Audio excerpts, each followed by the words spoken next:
ada muridnya yang oleh Sayyidina Khalil diberi apa? Cincin. Mbah Nur Zahid namanya. Nah, Mbah Nur Zahid itu bapak dan ibu kalau tahu siapa beliau, beliau itu mbahnya Cak Nur. Paham? Jadi kalau Ki Hasyim Asy'ari itu mbahnya Gus Dur, gitu ya. Mbah Nur Zahid itu mbahnya Cak Nur. Maka sampean ini tugas beliau sekarang. Karena yang dikasih cincin Mbah Nur Zahid, mbahnya Kiai Haji MH Ainun Najib, maka sekarang Indonesia tugas beliau untuk mempersatukan. Insya Allah, gitu ya. Maka alhamdulillah beliau betul-betul mewarisi Mbah Nur Zahid.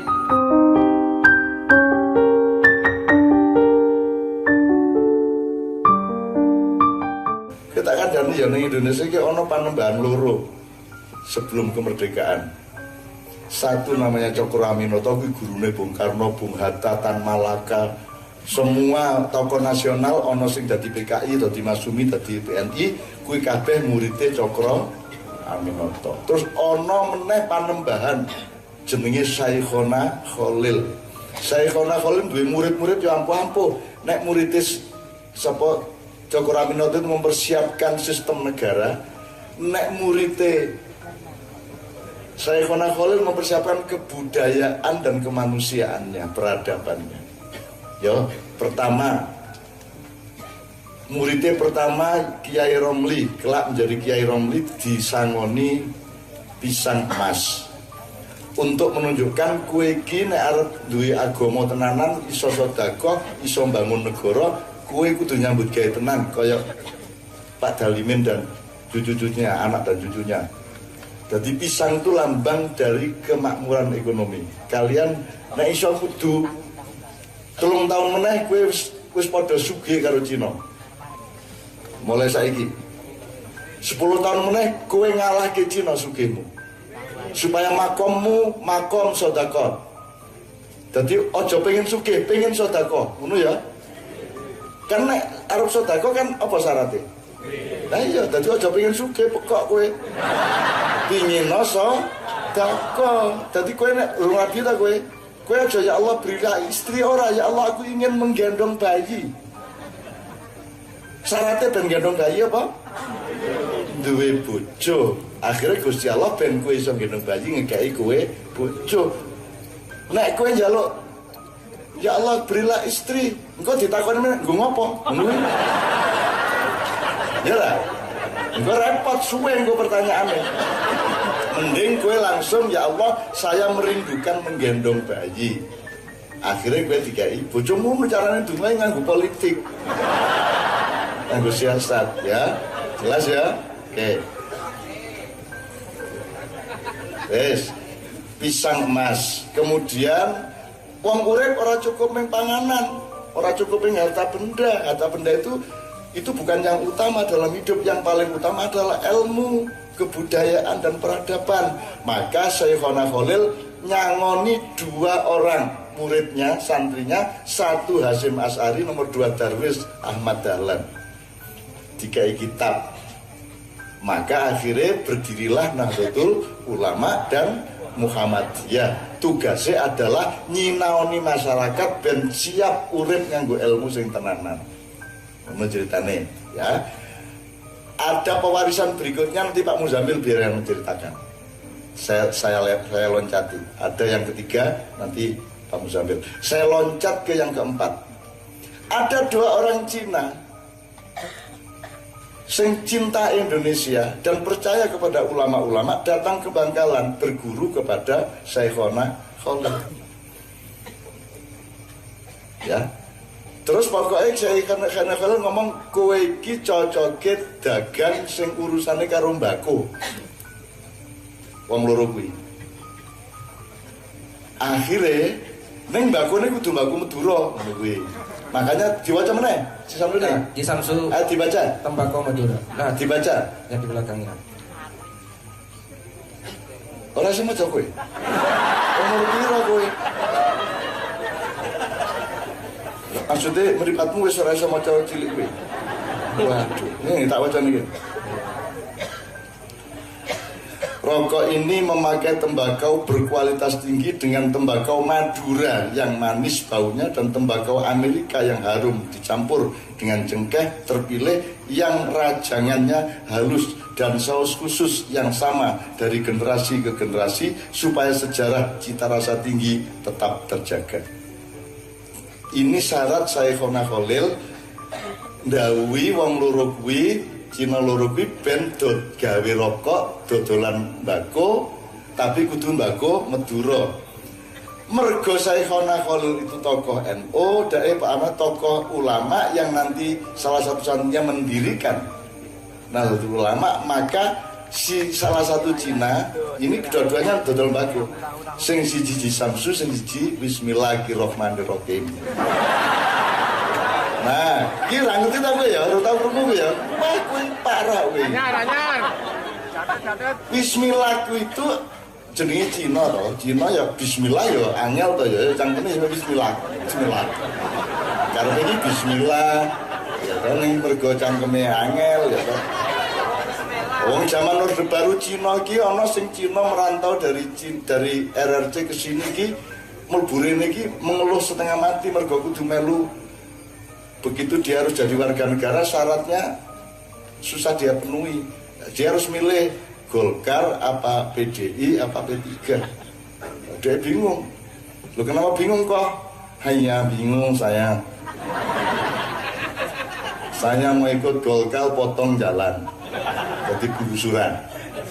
Mau ikut PDIP potong duit, jadi duitnya di 1000 dari Rupiah nih kalau zaman selama. Mau ikut P3 potong kontol dan sunat. Ini lagi kerungu ya. Apa tak nganggu kromo inggil? Kromo inggil piye Mas?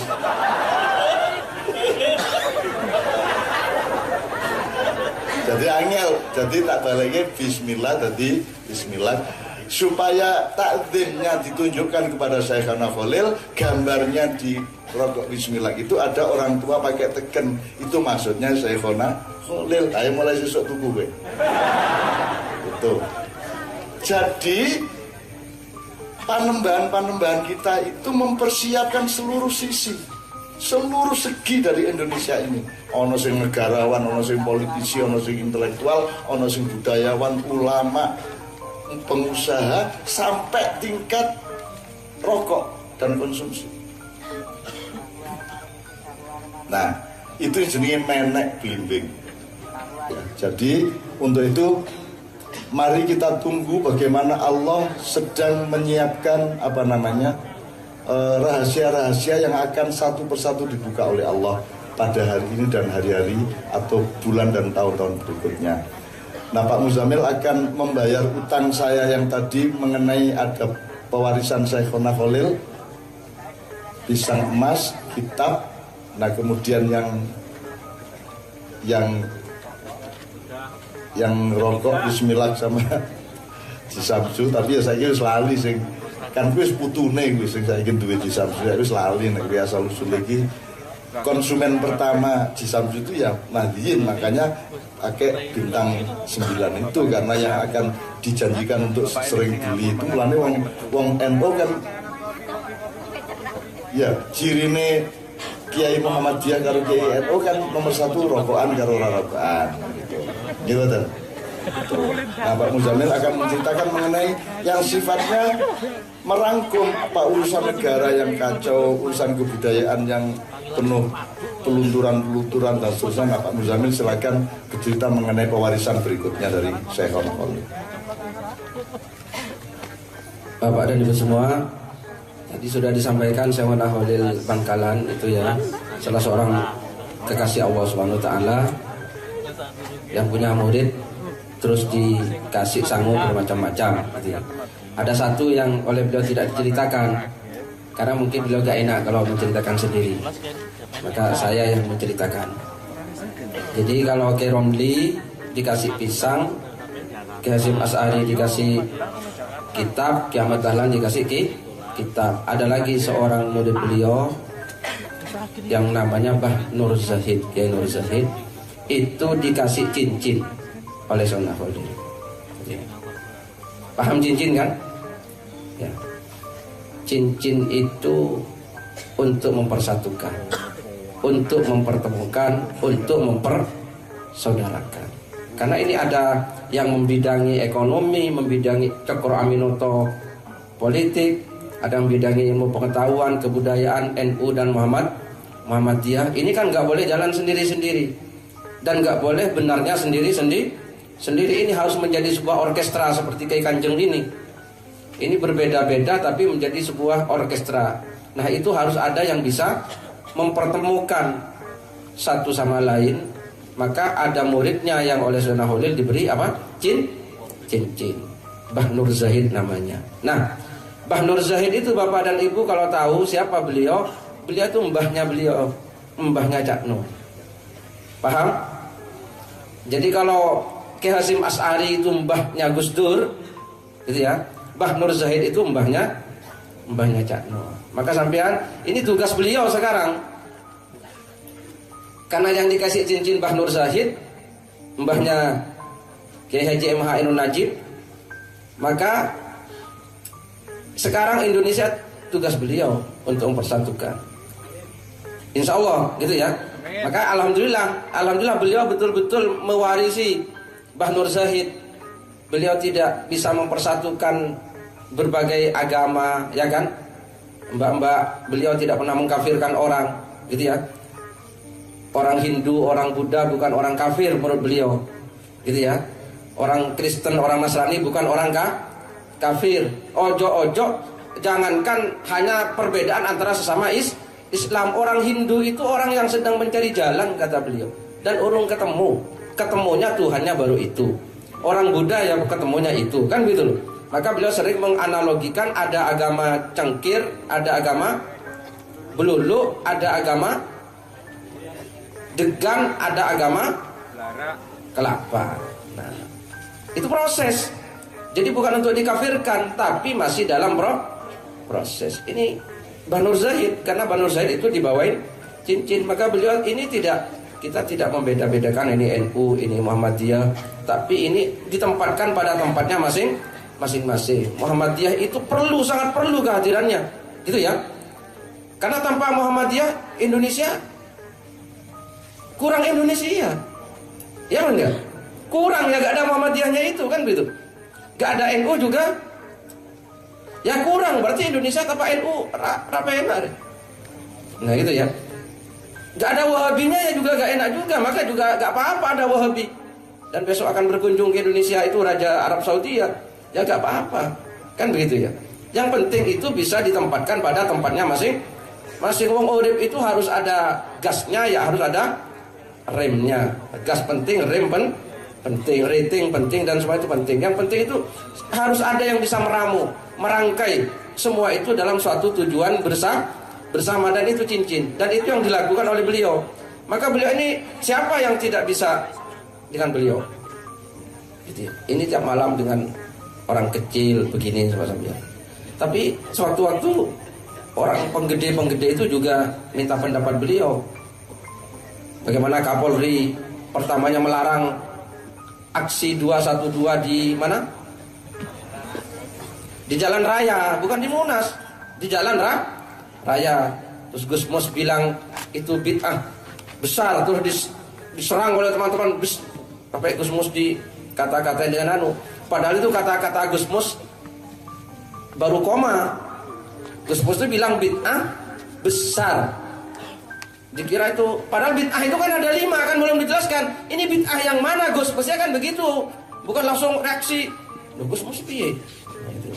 Gus Mus baru bilang itu bid'ah. Tapi kata Gus Mus bukan itu. Kemarin malam saya sama Gus Mus di Kebumen. Kamu maunya ngiwangi saya, tapi bukan itu maksud saya, kata Gus Mus. Tapi gak apa-apa gitu. Maksudnya Gus Mus itu mau mengembalikan. Karena Gus Mus itu kemarin malam klarifikasi itu. Apa? Tutup itu karepku. Itu titik, tutup koma, kata Gus Mus. Kan saya bilang koma. Enggak, kamu maunya ngewangi saya tapi bukan karepku, saya nulis aku kok, kata Gus Mus. Kok kamu yang apa bilang? Gimana Gus maksudnya? Maksudnya itu karena selama ini kan orang-orang itu selalu mengatakan apa yang tidak dilakukan oleh Rasulullah itu maulidan dibid'ahkan. Kan ya? Haul dibid'ahkan dan lain-lain. Pokoknya yang enggak dilakukan Rasulullah disebut bid'. Nah, sholat di jalan raya itu kan bid'ah kata Rasul, kata Gus Mus. Kenapa? Wong zaman Rasulullah jalan rayanya saja belum ada kok. Nah, itu maksudnya Gus Mus ingin mengembalikan apa yang selama ini jadi pendapat mereka kepada mereka sendiri. Itu maunya. Tapi ya sudah itu ya. Tapi beliau akrab dengan Gus Mus. Beliau juga akrab dengan Amin Rais, gitu ya. Beliau juga akrab dengan macam-macam, gitu ya. Semua sektor. Dan ini yang kita perlukan sekarang, gitu ya. Bahwa Indonesia itu semua ada. Islam itu mulai Islam yang sangat keras, agak keras, rodok lunak, sangat lunak itu ada di Indonesia. Ini gak apa-apa. Ini sesuai dengan konteksnya masing-masing, gitu ya. Karena lunak itu penting, Pak. Iya betul. Tapi yang penting kalau lemes terus, gitu. Ya lemes penting pada saatnya kudu lemes. Keras juga penting pada saatnya harus keras. Kata beliau ini yang penting empan papan apa-apa itu. Keras pada tempatnya, lunak pada tempatnya. Apanya yang harus keras, apanya yang harus lunak, kan begitu. Nah, inilah beliau itu Mbah Nur Zahid itu oleh Syekhuna Holil Bangkalan dikasih apa? Cincin. Dan ini yang kita perlukan hari ini. Kita sekarang kalau berbeda terus mesti musuhan, kan itu ya? Kan begitu. Orang itu boleh berbeda, itu boleh. Yang penting gak usah musuhan. Karena kalau kita itu setiap berbeda terus musuhan, terus berapa musuh kita itu? Wong saya sama istri saya saja selalu gak pernah sama kok. Nah, kalau saya setiap berbeda dengan istri itu musuhan, wah saya terus iya. Harus tidur di mana saya, kan gitu jadinya. Loh ya kan? Padahal saya itu banyak gak pernah sama dengan istri saya. Maka kalau setiap berbeda harus musuhan, terus iya. Ya gak bisa hidup saya itu. Punya anak 4 gak sama, terus karena gak sama musuhan, terus gimana hidup ini? Itu baru rumah tangga, apalagi dalam konteks besar Indonesia. Itulah cincin. Dan mudah-mudahan insya Allah lah Nusantara dengan cincin beliau, mudah-mudahan nanti bisa bersatu, amin. Ya, baik. Gini teman-teman sekalian, Indonesia ini ada pemerintah, ada rakyat, ada parpol, ada ulama, ada ormas, ada segala macam. Itu saya lihat selama ini selalu telat memahami apa saja yang ada di dalam lingkaran cincin itu. Selalu ngelihatnya dari sisinya saja. Nek kowe duwe sawah, ana sing jaga ning kene, kuwi kan ngadepe beda-beda. Tidak menghadap ke satu arah. Nah, hidup itu pasti terjadi perbedaan. Jadi misalnya saya gigi sing wingi meledos ning Bandung ki apa? Coba sapa sing iso memahami. Kan begitu kan. Nah, itu sebenarnya dari wilayah mana? Apa sebenarnya yang meledak? Siapa yang meledakkan? Kenapa meledak? Kenapa kemarin meledaknya? Apa ada hubungannya sama akan datangnya Raja Arab? Raja Arab mau datang ini ada hubungannya sama investasi Cina, ataukah hubungannya sama mempertahankan Haramain untuk tetap dikelola oleh Arab Saudi dan minta dukungan Indonesia, ataukah karena khawatir Indonesia terlalu dekat dengan Iran? Macam-macam. Jadi sekarang itu di dalam cincin ini ada tawon lebah-lebah, terus ada monster, terus ada buaya, terus ada naga, ya, terus ada agak di luar-luar dikit ada beruang sama apa jenenge dia wolf itu apa? Wolf serigala. Jadi dunia ini sini ini pokoknya gue ono serigala, gue kabeh ngedap-dapi, terus ono beruang. Tapi ini sekarang sedang agak keluar dari cincin, sehingga Freeport akan dipindah ke mulut naga, kan begitu kan. Nah, siapakah naga, siapakah serigala, siapakah beruang, siapakah buaya, ya, siapakah monster dan siapakah lebah. Ini seharusnya dipahami oleh Polri, dipahami oleh BIN, dipahami oleh pemerintah pusat di istana. Dan mereka belum lengkap pengetahuannya mengenai ini semua, sehingga tidak pernah menghitung. Kalau sampean pernah mendengar ada bom di Tamrin, terus itu yang dituduh pasti Bahrum Naim toh, ya toh. Lah Bahrum Naim iki bapaknya kan maknyahan, mungkin saiki ya teko kok bapaknya. Ada di belakang situ barangkali, karena beliau orang Solo situ, Bahrum ya cah Solo kuno kuwi. Jadi Polri itu juga tidak benar-benar mengetahui semuanya. Nah, saya ini kan temannya semua, aku ra iso kok kongkon membenci sapa-sapa, ra iso. Kuwi kabeh anakku kabeh. Sepanjang Allah masih memberi jalan untuk bikin orkestra bersama-sama, termasuk naga juga iso dielekke, iso dikandani. Kalaupun tidak bisa, kita tetap nyandani, karena itu kewajiban hidup. Gitu loh teman sekalian. Nah, saya minta juga Pak Seno di wilayah ini, kalaupun ada perbedaan-perbedaan, tetap dijaga silaturahminya, dijaga orkestranya. Setiap kampung, setiap kecamatan kalau bisa ada koalisi atau ada majelis di antara orang-orang tua yang saling mempersatukan satu sama lain. Bansur karo Kokam, karo Satgas PDIP, nggo karo Polres, apa karo Polsek, karo Koramil segala macam, kudu tetap ono silaturahmi terus menerus, karena bagaimanapun kita diamanati Allah menjadi khalifah di tanah Nusantara yang kita sebut tanah air Indonesia ini. Itu loh. Nah, iki nek tak teruske engko tekan intelijen macam-macam, gue mesti takon tawan karepe sapa. Nek naga rada terus sithik-sithik. Nek beruang sapa, nek boyo sapa sak piturute. Nah, ini semua tidak dianalisa, kita tuh cepet ngarani, cepet marah, cepet duding, cepet mengutukkan gitu. Terlalu cepet, apalagi ada medsos itu, ada WA, ada Facebook, apa sidik langsung dikutuk, apa sidik langsung dionek-onek kayak gitu. Maka saya tidak pernah ada di situ, meskipun nama saya dipakai untuk Facebook, ono kira-kira nek 6 likur ono, nganggo jenengku ya ono. Dan aku ya ora tahu masalah kok dikono kayak ngono.